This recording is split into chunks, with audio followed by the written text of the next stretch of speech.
We just finished watching The Matrix Resurrections, and I have a lot to say about it.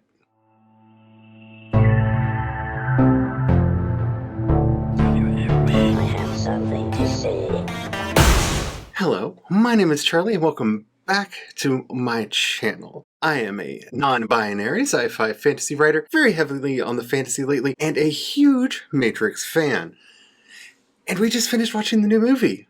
And can you tell? Can you tell how I felt about it? Does it show on my face? Okay, so this is going to be the non-spoiler review, and then I'm going to record the spoiler review so that I could dig into this movie, because I kind of just want to have a Matrix channel now, to be quite honest. Okay, so where to begin? Oh Lana, oh Lana, oh Lana, oh Lana, oh Lana. Lana Wachowski directed a masterpiece of a finger in the eye, angry, clapback, reboot, re-envisioning, retelling sequel to the classic movie trilogy of The Matrix.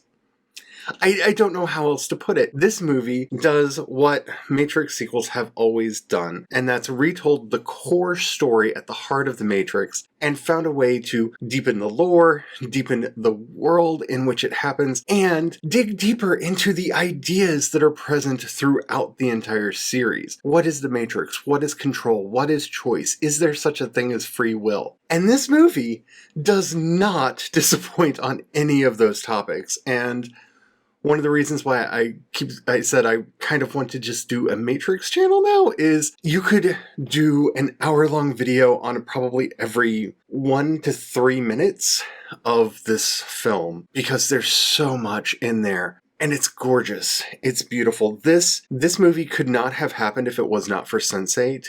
And I am so grateful that they got to make that show. I wish they could have gotten to do all of it the way that they wanted to. But in learning how to do that sort of surrealist storytelling and to master it as well as they did in making that movie and that series, it allowed them to make this movie, which is such a head trip for the first third to a half, where I honestly was unsure as to where they were eventually going to go with it, because they opened up so many tantalizing possibilities for what this movie could have been about. I like how they ended up resolving that question. Trying not to do spoilers. I am trying so hard not to do spoilers. We do find out where Neo came from, where Trinity came from. We do find out why Morpheus has a new face, because we knew Morpheus was in it from the trailers, and not played by Lawrence Fishburne. We get a few returning faces to this franchise that I absolutely love. We get some callbacks to all three movies in ways that just, yes, yes, all of it 100 times, yes, and it all works. Now, I know that there are going to be detractors. I know that there are going to be quite a few people that say that the movie sags in the middle, and it depends on what you call sagging. I really feel like this is, as I like to say, the most ecumenical question that there is in the entire film is, does the movie sag in the middle? It does definitely slow down. Once we get to Information Redacted and meet up with Information Redacted, because no spoilers, there is some catch-up, there is some backstory, there is one info dump that I think is done quite well, that helps set up everything that we've seen, explains what we have seen up to that point, and becomes a good inflection point for what will come afterwards. But the pace does slow down. Now, having said that, the pace of this movie is, like the first three Matrix movies, a lot slower than people remember them being. There's a lot of dialogue. There's a lot of quiet, still moments that capture just how good of an actor Keanu Reeves has become, and Carrie-Anne Moss has always been. There are some wonderful moments, especially with our new cast, but again, I really don't feel I can talk about them at all without immediately going into spoilers. So I'm gonna hold off on that until we get to our spoiler part, which will actually be a separate video, so don't worry about it. The new cast, I absolutely love. I love every single one of them. I'm kind of hoping Bugs becomes the new main character of the series. Not that I don't love Keanu and Carrie-Anne. I mean, Neo and Trinity are amazing, but if we're going to do a handoff to Shepard and Bugs and the rest, I'm here for it. I'm here for it in a way that I kind of wish I had been for the Star Wars sequel movies. And I like how they did this, because with Neo being the main character of this movie, yet using it as a vehicle to introduce all of the other characters.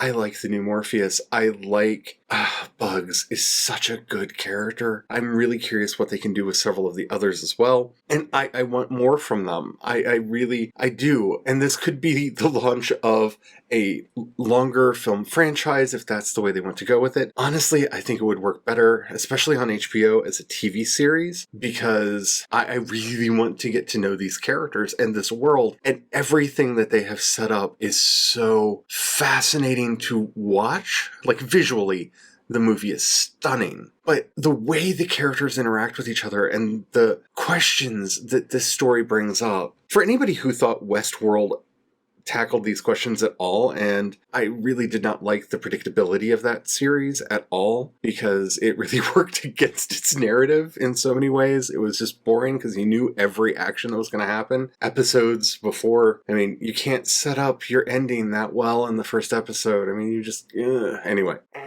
I digress. The story was strong. The dialogue, well done, well paced. The callbacks and callouts were master strokes. And there's a whole extended moment in there where they call out their corporate overlords in a way that I am almost surprised that they let them keep in the movie. And the fact that the movie explains to you why they were allowed to keep it in the movie is even better, because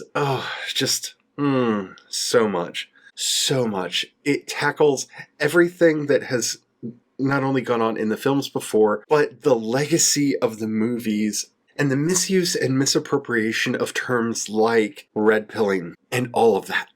And again, I don't want to get into spoilers yet. This isn't the time for that. That's the next video. Do subscribe if you're curious, because I am definitely going to be going into a lot of spoilers and a lot of detail for this movie. But, I mean, if you are on the fence, it is definitely a good movie. I am concerned about how it will read if it's the first movie in the franchise that you watch, because it really does build the story from everything, including the Animatrix. There are quite a few really good references to the Animatrix in this, but it may be a movie that you could onboard into, but know that you will get much more out of it if you are familiar with what came before it. It does have a very self-contained narrative and does do a really good job of showing flashbacks when necessary to make sure that you know what they're referencing. And those scenes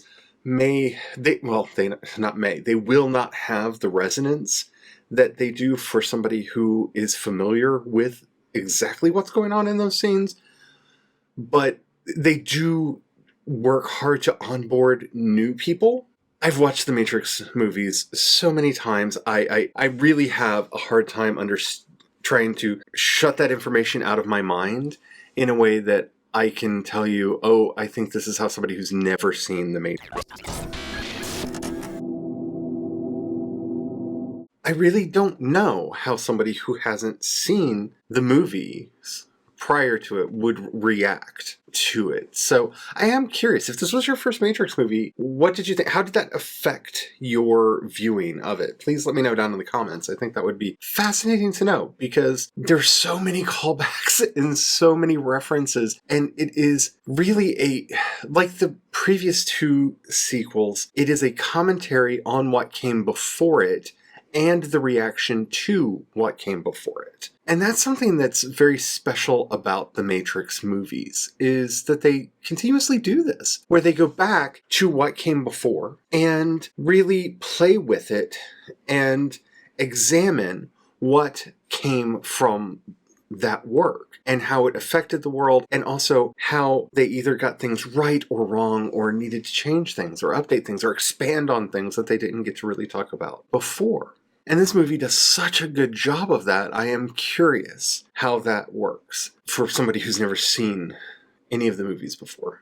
But yeah, it was good. It was really, really good. I'm trying to think if there's anything else that I should say in a non-spoiler review of this movie, other than if you were on the fence, definitely watch it. This is Lana Wachowski at her best. I mean, really at her best in this. It is a queer movie. It is a very queer movie in ways that I expected, did not expect. And in some ways, I kind of wish it was more. I'm kind of in the same camp with Sophie from Mars, that when I saw Bugs for the first time, I hoped Bugs was going to be a non-binary character. She is referred to as she in the movie, so he can't win them all, but there is a lot of talk about binaries and whether or not binaries are real in this. So while we may not have gotten the non-binary character we wanted, we did get that discussion very well put throughout this film. And I think this is a movie that will become better with each watch. I am really looking forward to rewatching it. It is actually quite difficult for me to be sitting here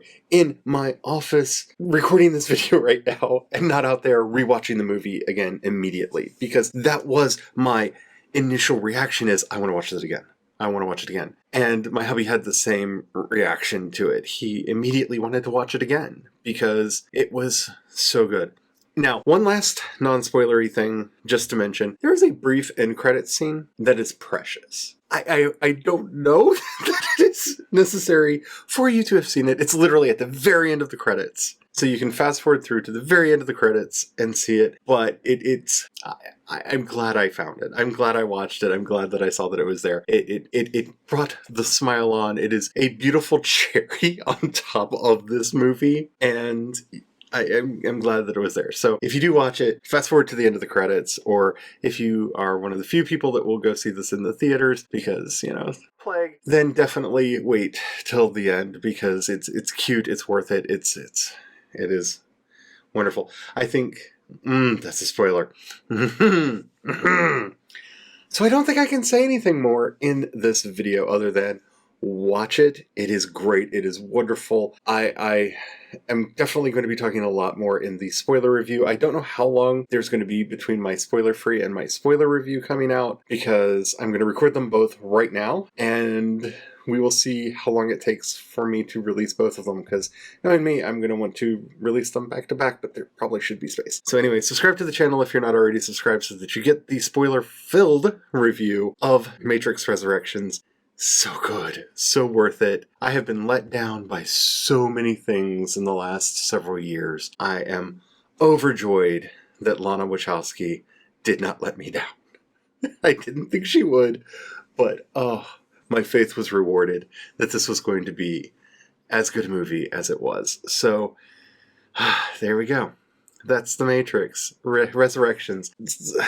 Be nice to each other. Be kind to each other. Don't trust anyone who wants to have power over you because they are the real enemy. I think that might be my new outro. I don't know. Anywho, I'm going to go and record the other video right now. Let's talk in the comments. Let's talk in the comments. I really want to talk about this movie. Anyway, until next time. Bye.